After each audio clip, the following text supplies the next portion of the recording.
മുഖ്യമന്ത്രിയായി V D സതീശനെ ഉയർത്തിക്കാണിച്ചതിന് വലിയ രീതിയിലുള്ള ആഹ്ലാദമാണ് ഞങ്ങൾ പങ്കുവയ്ക്കുന്നത്.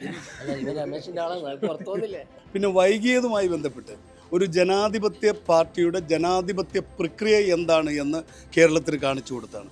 അടിച്ചേൽപ്പിക്കലോ ഏകാധിപത്യമോ ഇല്ലാത്ത ഒരു ജനാധിപത്യ പ്രസ്ഥാനത്തിൻ്റെ പ്രക്രിയയാണ് കാണിച്ചത്. അപ്പോൾ ഇതൊരു വൈകലല്ല, ജനാധിപത്യ പ്രക്രിയയുടെ ഒരു പ്രകാശം പരത്തൽ കൂടിയായിരുന്നു.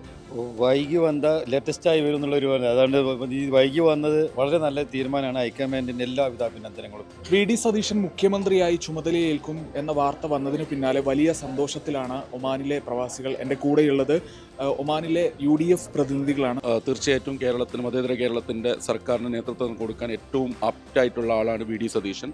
അല്പം വൈകിയാണെങ്കിലും വി ഡി സതീശനെ പ്രഖ്യാപിച്ചതിൽ പ്രത്യേകിച്ച് പ്രവാസികളായ ഞങ്ങളെ സംബന്ധിച്ചിടത്തോളം, ഒമാനിലുള്ള ഞങ്ങളെ വളരെ സന്തോഷമാണ്. വി ഡി സതീശൻ്റെ നേതൃത്വത്തിൽ ഏറ്റവും മികച്ച ഒരു ഗവൺമെൻറ്, കോൺഗ്രസ് സർക്കാർ അധികാരത്തിൽ വരുമെന്ന് തന്നെയാണ് പ്രതീക്ഷ. കേരളത്തിലെ 3.5 കോടി ജനങ്ങളിലെ ബഹുഭൂരിപക്ഷം പൊതുമനസ്സും വി ഡി സതീശനോടൊപ്പമാണ് എന്ന് കഴിഞ്ഞ ദിവസങ്ങളിലൊക്കെ തെളിയിക്കപ്പെടുന്നായിരുന്നു. ആ ഒരു വികാരത്തോടൊപ്പം നിന്ന കോൺഗ്രസിൻ്റെ ഹൈക്കമാൻഡിനോടും കേരളത്തിലെ UDFൻ്റെ നേതൃത്വത്തോടും ഞങ്ങൾ അകമഴിഞ്ഞ കൃതജ്ഞത പ്രകടിപ്പിക്കുകയാണ് പ്രവാസികളെന്ന നിലയിൽ. കഴിഞ്ഞ 10 വർഷക്കാലം കേരളത്തിൽ ഇടതുമുന്നണിയുടെ ഭരണത്തിൽ പൊറുതിമുട്ടിയ, അതോടൊപ്പം തന്നെ പ്രവാസി സമൂഹവും വളരെ ആശങ്കയിലായിരുന്നു കഴിഞ്ഞ 10 വർഷം. ഇതിനിടയിൽ കോവിഡ്, പ്രളയം പോലെയുള്ള ഘട്ടങ്ങളിൽ ഈ പ്രവാസി സമൂഹത്തെ മാറ്റി നിർത്തിയ ഒരു ഗവൺമെൻറ്റിനുള്ള തിരിച്ചടിയായിരുന്നു. കഴിഞ്ഞ 10 ദിവസക്കാലമായി വലിയ ആശങ്കയിലായിരുന്നു കേരളത്തിലും അതുപോലെ കേരളത്തിന് പുറത്തുള്ള മലയാളി പൊതുസമൂഹം മുഴുവൻ. ഇന്ന് വലിയ ആഹ്ലാദത്തിലും സന്തോഷത്തിലുമാണ്. കേരളത്തിൻ്റെ മതേതര മനസ്സിനെ ഉയർത്തിപ്പിടിക്കുന്ന, കേരളത്തിൽ ഒരു ഭരണത്തിന് ഒരു ദിശാബോധം നൽകുന്ന ഒരു മുഖ്യമന്ത്രിയാണ് ഹൈക്കമാൻഡ് പ്രഖ്യാപിച്ചിരിക്കുന്നത്. കോൺഗ്രസിനും കോൺഗ്രസ് പ്രവർത്തകർക്കും വലിയ ഉണർവുണ്ടാകുന്നതിനോടൊപ്പം തന്നെ കേരളത്തിലെ ജനങ്ങൾക്ക് മുഖ്യമന്ത്രിയായി വി ഡി സതീശനെ ഉയർത്തിക്കാണിച്ചതിന് വലിയ രീതിയിലുള്ള ആഹ്ലാദമാണ് ഞങ്ങൾ പങ്കുവയ്ക്കുന്നത്. മുഖ്യമന്ത്രി പ്രഖ്യാപനം വൈകിയതിൽ എന്തെങ്കിലും തരത്തിലുള്ള അമർഷമുണ്ടോ? വൈകി വന്ന ലേറ്റസ്റ്റായി വരും എന്നുള്ളൊരു അതുകൊണ്ട് ഈ വൈകി വന്നത് വളരെ നല്ല തീരുമാനമാണ്. ഹൈക്കമാൻഡിൻ്റെ എല്ലാവിധ അഭിനന്ദനങ്ങളും. വി ഡി സതീശൻ മുഖ്യമന്ത്രിയായ ഞങ്ങളുടെ ആഗ്രഹങ്ങൾ അതായിരുന്നു, ആഗ്രഹങ്ങൾ നിറവേറി. സന്തോഷമാണ്. മുഖ്യമന്ത്രി മറ്റാരെങ്കിലും ആകണമെന്ന് ആഗ്രഹിച്ചിരുന്നോ? മുഖ്യമന്ത്രി ഹൈക്കമാൻഡ് തീരുമാനിക്കുന്ന ആരായാലും അതിനെ അംഗീകരിക്കണമെന്ന് തന്നെയായിരുന്നു.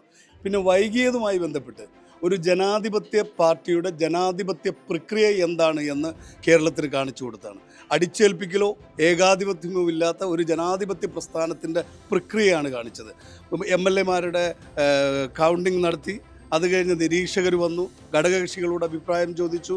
അതിനുശേഷവും മുതിർന്ന കോൺഗ്രസ് നേതാക്കന്മാരെയും മുൻ KPCC പ്രസിഡന്റുമാരെയും കേട്ടു. അപ്പോൾ ഇതൊരു വൈകലല്ല, ജനാധിപത്യ പ്രക്രിയയുടെ ഒരു പ്രകാശം പരത്തൽ കൂടിയായിരുന്നു. ഞങ്ങൾ ആഗ്രഹിച്ച ഒരു മുഖ്യമന്ത്രിയെ ഞങ്ങൾക്ക് കിട്ടി എന്നുള്ള സന്തോഷമാണ് ഞങ്ങൾക്ക് എല്ലാവർക്കും ഇപ്പോൾ ഉള്ളത്. കാരണം ഞങ്ങൾ തുടങ്ങുകയാണ്.